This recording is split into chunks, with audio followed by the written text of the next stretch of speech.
નમસ્કાર દોસ્તો, શાંતિશ્રમ ન્યૂઝમાં આપનું સ્વાગત છે.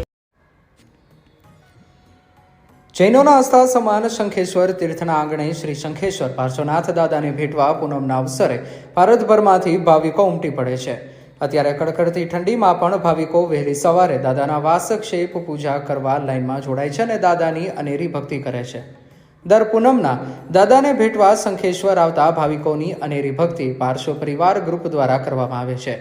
સવારે પાર્શ્વ પરિવાર દ્વારા દાતાઓનો સહયોગ થકી જૈન ભોજનશાળામાં અનેરી અવનવી વાનગીઓ, જેમાં ગરમા ગરમ નાસ્તો, ચા, દૂધ, જૈનોના પ્રિય ખાખરા, મગ, દાળ પકવાન, સેવ પૌવા આદિ દ્વારા નવકારશી કરાવી ધન્યતા અનુભવે છે.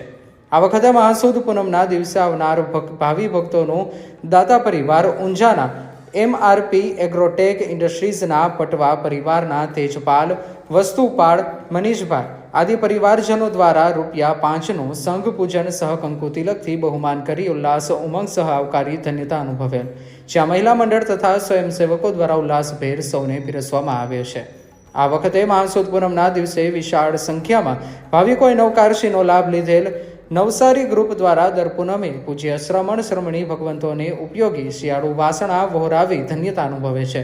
નવકારશીનો લાભ લેનાર દાતા પટવા પરિવારનો પાર્શ્વ પરિવારના નવરત્ન ગ્રુપના પુખરાજજી ટીમ દ્વારા ખાસ તૈયાર કરાયેલ બહુમાન ફ્રેમ દ્વારા સન્માન કરવામાં આવેલ. આ ફ્રેમ કે જેમાં ₹10ની નોટનો સિરિયલ નંબર પૂનમની તારીખ 1 ફેબ્રુઆરી 2026 દર્શાવતી હતી. ભાવિકો દ્વારા કોઈ એઠું ના છોડે તે માટે શંકરભાઈની ટીમ ખડે પગે સેવા આપતી હતી.